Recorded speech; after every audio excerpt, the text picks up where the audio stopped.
Hello! Good evening. Thank you so much for joining me today. If you don't know me, I'm Tina and I play video games and I help you become a better streamer. I have an intro now. Do you like it? So today we're going to play some more Amnesia. I'm hoping we can finish it, if not tonight, then tomorrow.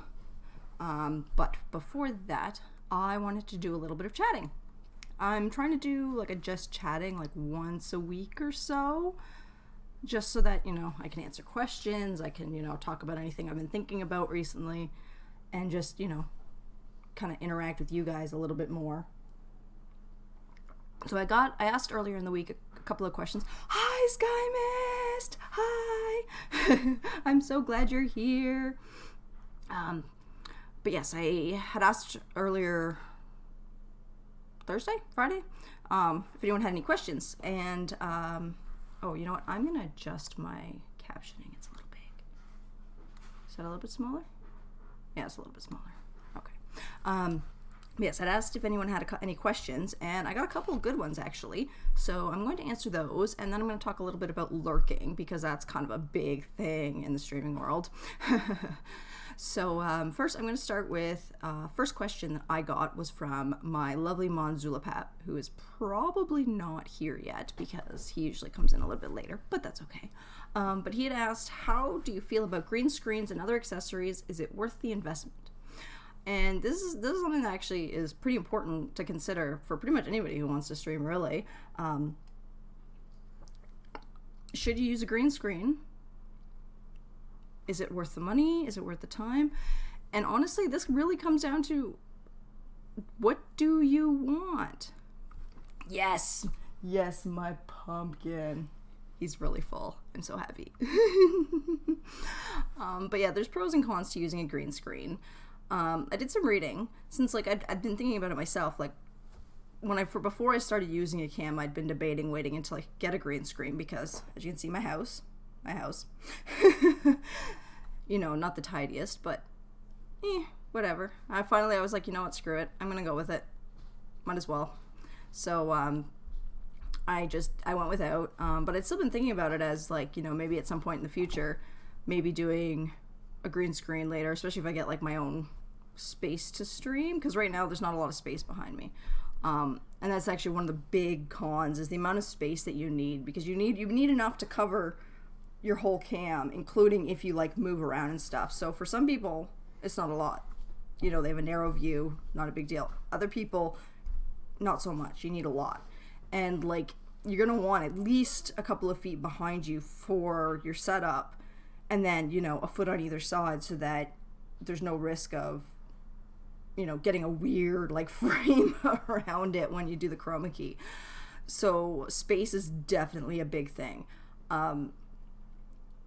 Another couple issues that I came up with, that I saw as being issues mostly for me, is that it takes time to set up, and if you're in a shared space like I am, setting it up and leaving it up is not necessarily the best option. It would get in the way if I tried to leave it up. And for me, the time it would take to set it up and then take it down every time I stream, which is 4 days a week right now, that's a lot of energy and a lot of time that for me, I just don't have.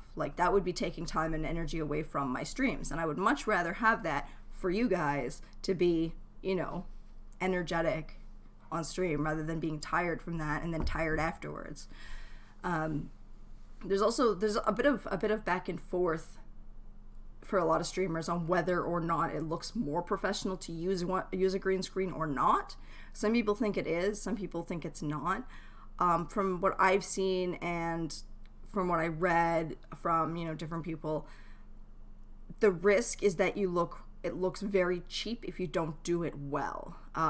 If you're not careful about what you actually use as your green screen, whether you buy a chroma key sheet to use from Amazon or whatever, or whether you DIY it with green Bristol board or a green sheet, a lot of those aren't as smooth and clean in color as the store-bought ones, and with that you run into issues where the chroma key, when you set it, doesn't pick up the entire thing as one solid bit. It sees other colors in it, and then you get tearing and speckling, and it just starts to look not good. I guess the nicest way to say it. It just doesn't look good. And the amount of light required to get a nice, clear, solid one color, whether it's green or blue, there's a lot. So to do it well, you need at least one light dedicated to the back just for that. Plus you need more for your face and everything else. So it turns into it can turn into a huge thing. It can be really bright and really uncomfortable. So you want to make sure that you take that into consideration. Do you have the space for the extra lights? Now, all of this, it does sound expensive, and it can be expensive. Thank you so much, God's Aries and Misa Lisa, for the lurks. You guys are awesome. I love you so much. Yes, it can be expensive to set up. It doesn't have to be, but the more you DIY it, the higher risk you'll run into problems with the chroma key. And it's kind of unavoidable. Some things you can do if you wanted to DIY it with, say, a sheet. You can use a steamer to get wrinkles out of it so it's nice and smooth. Make sure you've got a good, solid, dedicated light for that on its own. And make sure you're very, very careful about the shade that you pick, because if you pick a shade of green or a shade of blue and it's too close to other ones, you get some of that. You'll get it where like your eyes might disappear, or like a part of your shirt, or like your cup, and then it doesn't look very professional. It can kind of get a little yucky. So I think those are the big things to consider. Is it worth the investment? That one is a really personal one. Like what I wrote down, it kind of depends. It also depends too on the style of overlays you like to use, because with a green screen, that frame doesn't fit like into the overlay itself. Like if you see mine, I've got my nice frame for my thing because I know how big it is, and it's all laid out. Without that, you have to you may need to change the style of overlays that you use, which again isn't necessarily a bad thing on its own. It's just another thing you have to consider. I think it's really a personal decision. I personally I've gotten a taste for having my background, like I've got my books and my collectibles, and it kind of just shows who I am. And you can see my lovely pumpkin, which if I was using a green screen, you wouldn't. So for me to do something like my pumpkin, or, other interactive things with real items, you can run it. I would run into trouble, because like one day you'd come into a stream and you'd be, just me and my head down in the corner. And then you'd come in another day and suddenly half my screen is gone to my webcam, and you'd be confused. And it could, people would maybe not like it so much if you're switching back and forth. So I think it really comes down to personal. I wouldn't stress about it if you don't have a lot of money up front. Like if you're just getting started in streaming and you do want to do a face cam, but you don't have a lot of cash, I honestly would say don't bother with a green screen. Find like either a nice spot like this with a few things behind you, or just a blank wall, and spend that little bit of money, if you've got it, on a better light, so that you're nice and clear, and a good chair. Really, those things will serve you much better than spending any amount really on a green screen. Now, if you're down the road and you're setting up a space and whatnot, then sure, you know what? If that's what you want to do, then 100% say that works for you. Hey, Lexi Kitty, and thank you for the biddies. You're awesome. I will sticker as soon as I'm done, because I'm on a roll now. Okay, so my next one, it was a bit of a longer question that I got on Twitter, but I'll summarize it basically down to, should you talk during cutscenes? And to be honest, this isn't something I'd ever really thought about. I guess I usually do at least a little bit, but I know I'm a bit different than some streamers, because I'm not playing a lot of brand new games. I'm not big on the AAAs and that kind of thing. So like, I guess it never really occurred to me that it would be a bad thing to talk during cutscenes, since a lot of people watching me have either seen the gameplay already or played it themselves. But after, doing some reading and thinking about it, I think it really comes down to the kind of streamer and content that you're producing. If you're playing brand new AAA titles, like if you're playing Red Dead Redemption 2 right now, I would say it's probably not a good idea to talk during the cutscenes, at all if you can manage it, or just keep it to a minimum, because the people that will be watching that kind of content now are going to be watching for the story and like the you know, exposure to a brand new game. So talking over cutscenes, it could mean, you know, they miss some of what's going on. But this is also where I have to point out, you should have subtitles on if it's an option. It doesn't matter what game it is. So having subtitles on will help, because then you don't have to worry about them having to hear it over you. But it's still like brand new blind print playthroughs. You probably are going to want to kind of keep it chill during the cutscenes so that your viewers can kind of absorb what's going on, and so that you can as well. Because if you're playing the game for the first time, you don't want to miss anything good by, you know, talking over it. Yes, not on subtitles. Yes, and I will admit, even though I have my closed captioning, I have slacked on actually checking settings for subtitles. I almost always opt to have them on by default, but I don't always look. So I'm gonna definitely get into a better habit of when I'm setting up with a new game to check and make sure, are there subtitles that I can turn on, and that they are turned on, and if needed, adjust it up so that they're actually readable, because some of them are bad. Like, my vision's not that bad, and even I have trouble reading some game subtitles, just the font and color choices. Like, I don't know. I don't know if these devs didn't playtest their game with them or something, but some of them are bad. When it comes to older games, though, I think this is really, like, this comes down to what kind of games are you playing and what is your audience like. If you're playing older games that do have a lot of story, I would still suggest probably not talk too much, and maybe try and keep it related to what's going on in the time. But older games, people aren't necessarily watching those so much for the story, because most people have been exposed to them before, whether they played it themselves or they just watched other people. So I don't think the story is at the forefront as it would be if it was a brand new game.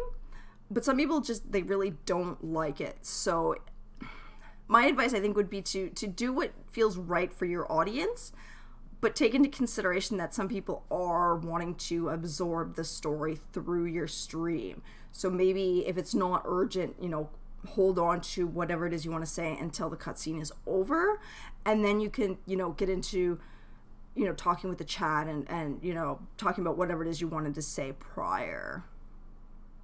And yes, Lexi Kitty, that's exactly right. It all depends on your audience. A lot of this stuff is really audience dependent, not even streamer dependent.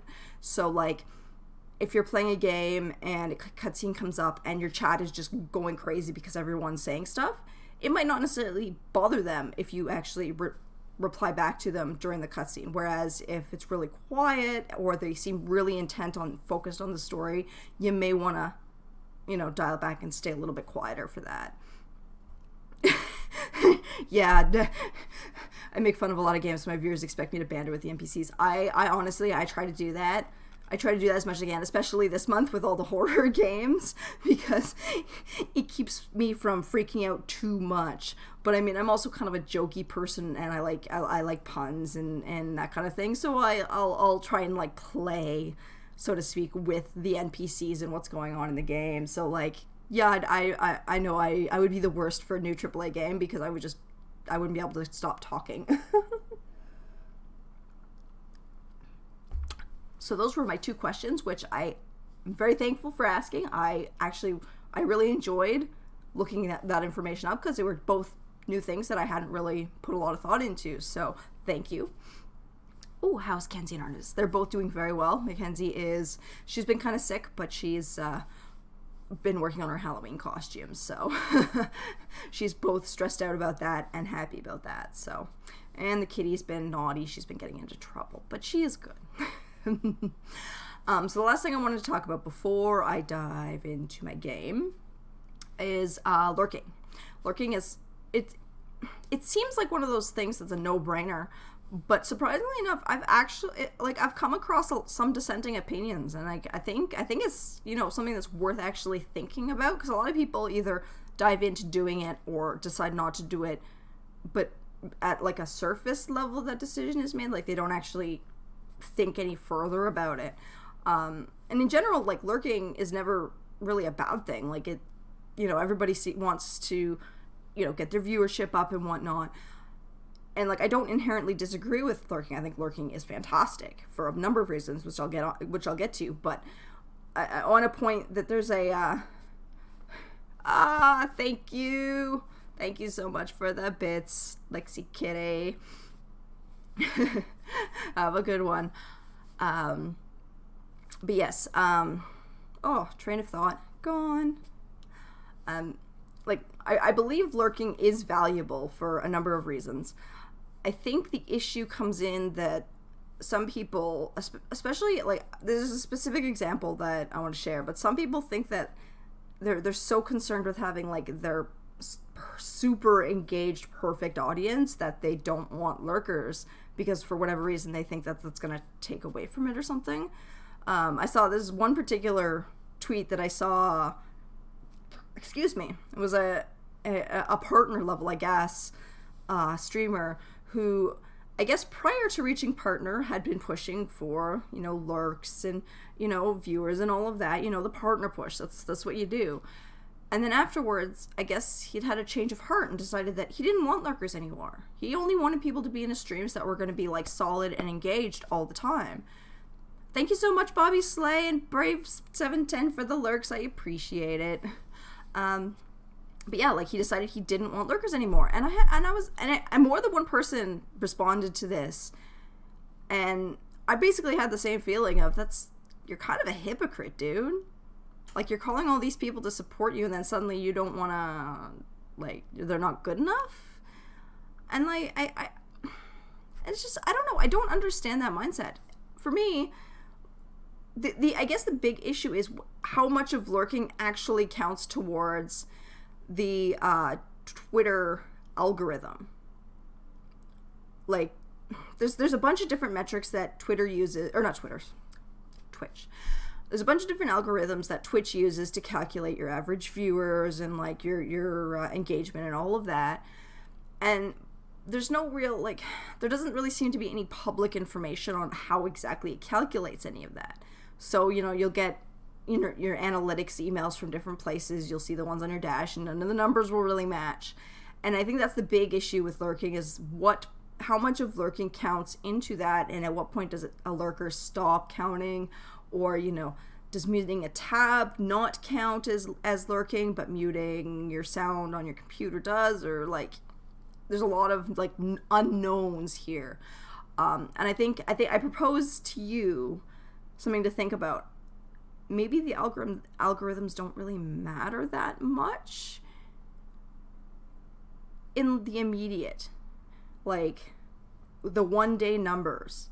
One-day numbers are really bad to judge a performance on. Like, honestly, you want to be looking at a period of time and at the trends over that time. So worrying about your stats for one specific stream is really causing yourself unnecessary stress when you really shouldn't be thinking any shorter term than maybe 7 days. But honestly, I think you probably don't want to look at any trends lower than 30 days.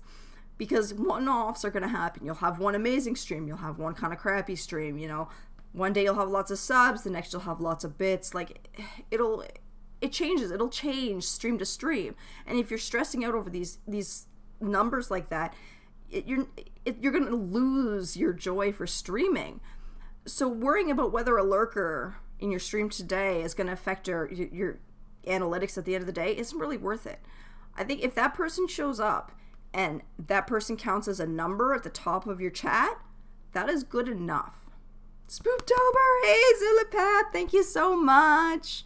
Everyone say hello to my lovely mod Zulapap. He is a sweetheart, and he loves dad jokes.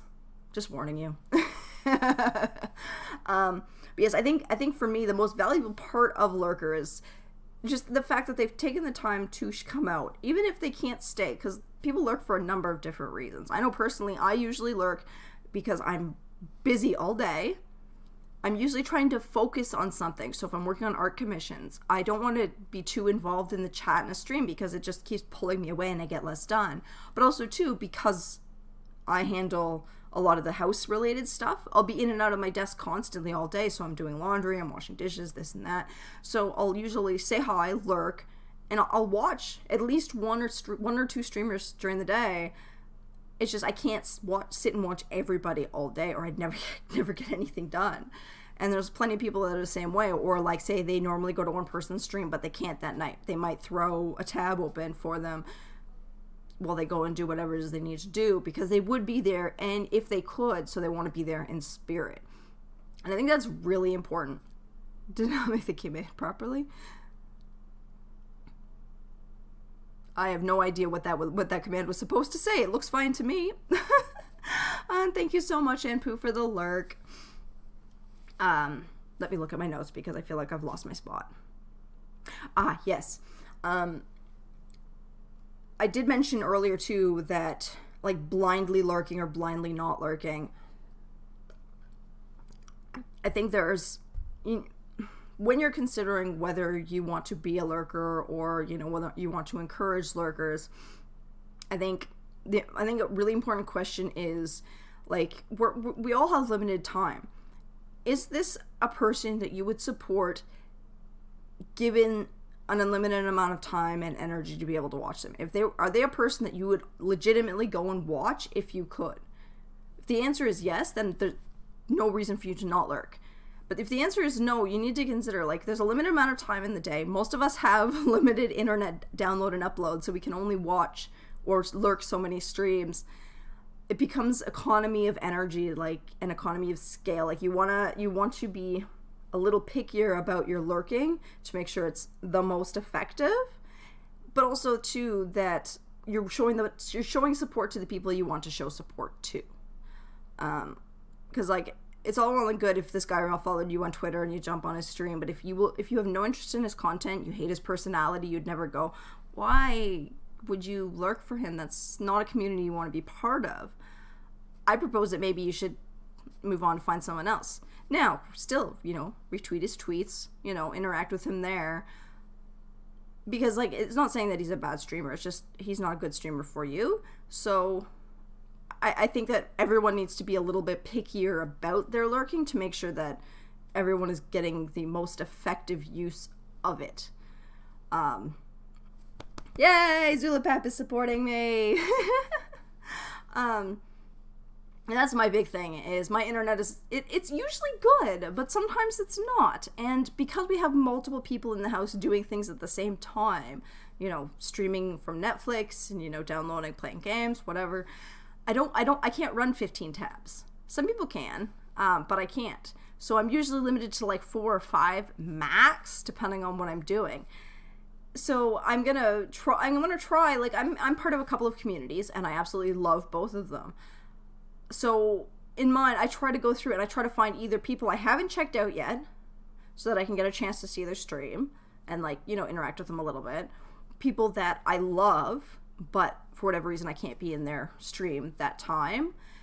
And then people that I like their content, I like the game they're playing, I'm just too busy to be able to make it in. So I tried, from those 3 groups, I tried to spread my lurk power around a little bit to make sure that I'm showing different people that I do support them. But at the same time, if I know that somebody's not a good fit for me, I may opt not to lurk them as often if there are other people that I would prefer to interact with, not out of like any specific dislike of the person or will for them to fail or anything like that. It's nothing negative like that. It's just I know that I can only do so much as a single person, so I want to make sure I'm doing the most with what I can do. So that's just my take on it. But if you have any other opinions, please feel free to share. I would love to read them. I'd love to hear them. And if you have any other questions you would like me to answer, either tonight during my stream or at any point in the future, feel free to hit me up. You can DM me on Twitter or at me on Twitter. You can hit me on my Discord. Link is down below. Or, you can just comment on one of my streams and I will do my best to answer it for you. So I hope that you guys found that interesting, riveting. So